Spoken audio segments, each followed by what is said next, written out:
Hey everyone, I'm user -1, and today I'd like to talk about this list I've constructed called the 7 Deadly Habits of Highly Anxious Creatives. Just to be clear, the terms I've used for these habits are completely made up, so don't expect to find them anywhere else with the same definitions I've given them here. Before I get into the list, I'd like to make some clarifications. First of all, the reason I'm using the term creatives instead of creators is because I believe this list is applicable to anyone who enjoys engaging in the creative process, whether or not they regularly create things of their own. Second of all, the reason I'm calling these deadly habits, as opposed to bad habits or just habits, is because I believe these are not only detrimental to the creative process, but also have the potential to kill one's creativity in the moment if driven to the extreme.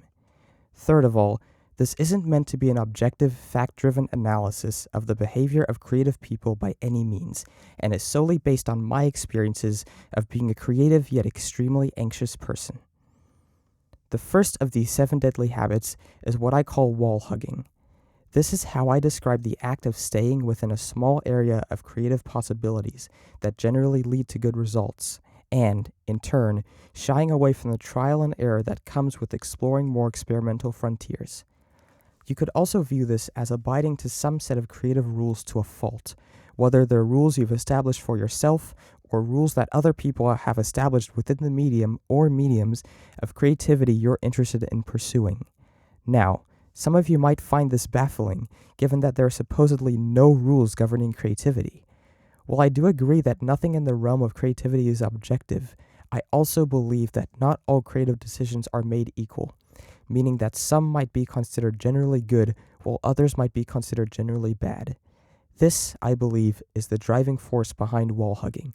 It's a recognition that raw creativity itself doesn't always lead to fruitful outcomes, but it concludes that the best way to create good works is to stay within well-defined bounds that have already been shown to lead to good results, rather than embracing the mystery and uncertainty that surrounds experimentation and trial and error. The second of these deadly habits, 7 deadly habits that is what I call pre-failing. This is a simple way to describe the mental act of imagining a chain of decisions that lead to an imagined failure, then deliberately choosing not to traverse that chain of decisions in order to avoid the imagined failure altogether. The fundamental problem with this habit is that it makes a lot of assumptions about the failure in question, given that said failure is completely fabricated in the mind, rather than experienced firsthand. In most cases, failures are experiences to learn from, not setbacks or barriers that lie in the way of a creative goal. Furthermore, when you work on a creative project and encounter such a failure, that sometimes means the project might just branch off in a different direction and not necessarily require you to turn around or even start completely from scratch. Given this perspective of failure, it's easy to see that pre-failing only frames failure as something to be avoided at all costs and something that can always be avoided with enough pre-planning, even though neither of these things are true. The third of these 7 deadly habits is what I call objectivization or formularization. This describes the tendency to use explicit formulas or objective measures to determine your creative choices rather than utilizing your own intuition or inspiration. Just to be clear, I'm not saying that utilizing explicit formulas or objective measures is always a bad thing, as, for example, there are many musicians who create generative music in a way that is still very creative and artful, in my opinion. What I am saying, however, is that objectivizing or formularizing your creativity is counterproductive to your creative journey if you're doing it to replace your creativity rather than using it as a small part of the creative process. As with wall hugging, I believe this habit arises out of a recognition that raw creativity itself doesn't always lead to fruitful outcomes, as I stated above. However, instead of shying away from experimentation and trial and error, objectivization/formularization causes you to shy away from exercising your own creative control on a creative work, which is why, when engaging in this habit, you might feel the need to make objective calculations on what the best creative decisions are in order to progress in your creativity. The fourth of these 7 deadly habits is what I call observation indulgence. This represents the desire to watch other people do the creative work you want to do and watch other people give advice and tips about the creative work you want to do, to the point that you're more interested in observing other people than doing creative work yourself, or, in other words, indulging in the act of observation. The motivation behind this is simple. When you have lots of anxiety surrounding your desire to do some sort of creative work, watching other people do it instead seems to remedy this in the best way possible, given that you can indirectly engage in the act of doing some sort of creative work without any of the anxiety that comes with doing it yourself.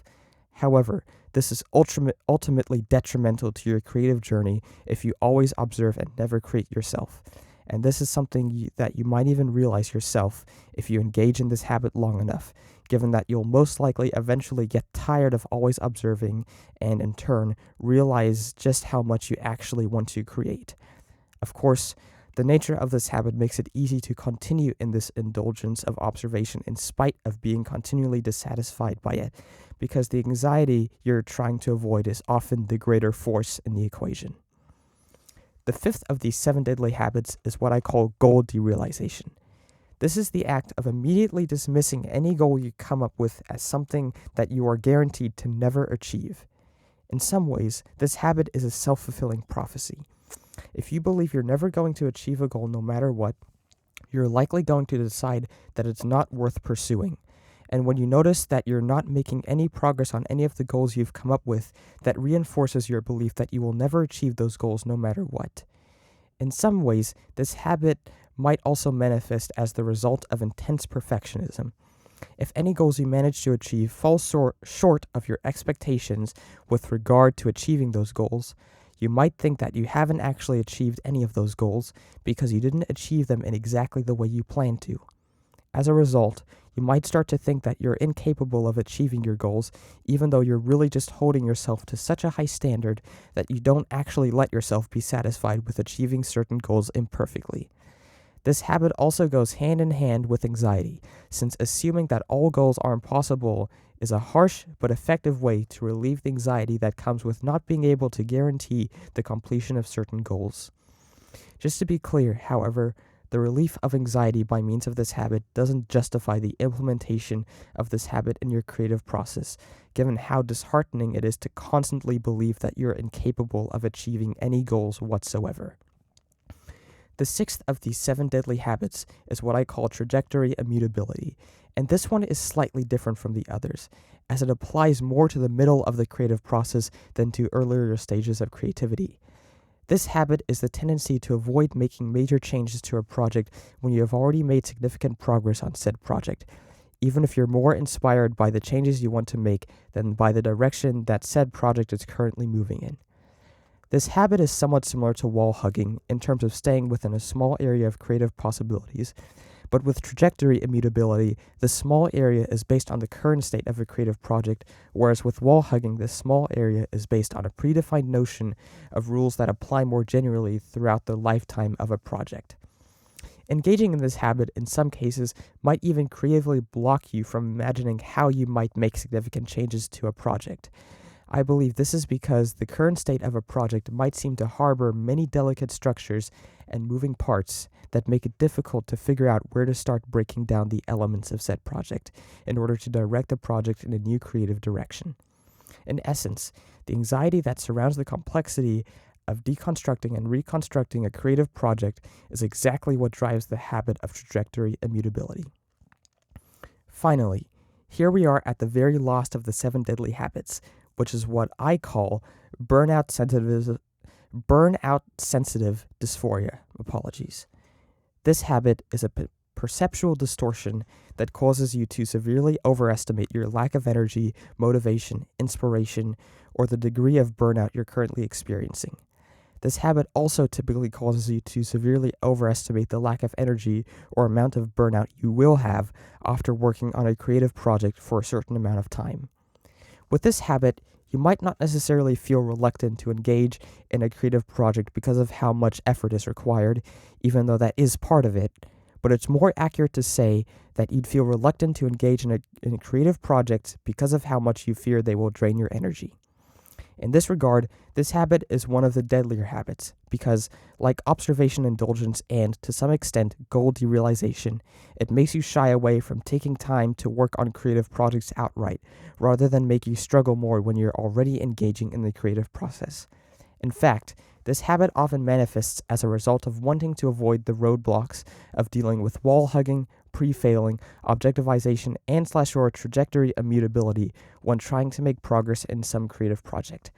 I believe this is the most difficult habit to directly combat, even more so than observation indulgence or goal derealization, which is why I believe it is not just one of the deadlier habits, but actually the deadliest habit of them all.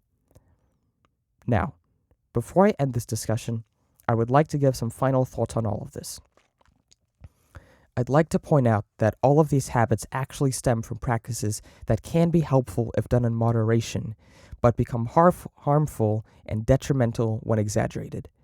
With wall hugging, it is helpful to stay within a small and/or familiar set of possibilities when getting your bearings on creativity, though experimentation later on is better in the long run, in my opinion.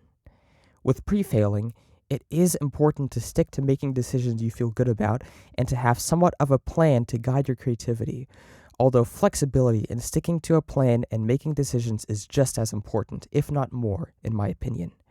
With objectivization/formularization, it is helpful to automate some aspects of the creative process so that you're not overwhelmed by the amount of details you need to fine-tune by hand.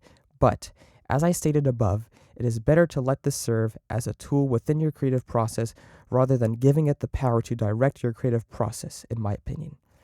With observation indulgence, it is very useful to learn from what other creative people are doing and observe how they like to work, but it is more useful to utilize that information in your own creative process, in my opinion. With goal derealization, it is helpful to categorize some goals as being less easily achievable and to develop acceptance for not achieving every single goal you give yourself. But, in terms of creativity, all goals are worth striving for, regardless of how impossible they may seem, in my opinion. With trajectory immutability, it is important to have care when changing the trajectory of a project, and it is useful to be able to preserve as many aspects of the existing project as possible for reuse in future variations.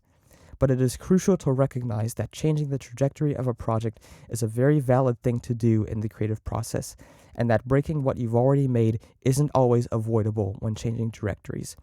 Finally, with burnout-sensitive dysphoria, it is crucial to give yourself space to rest and relax when you feel exhausted or burned out, but it's not fair to deny yourself the opportunity to create just because you never feel that you have enough motivation or energy to create, in my opinion.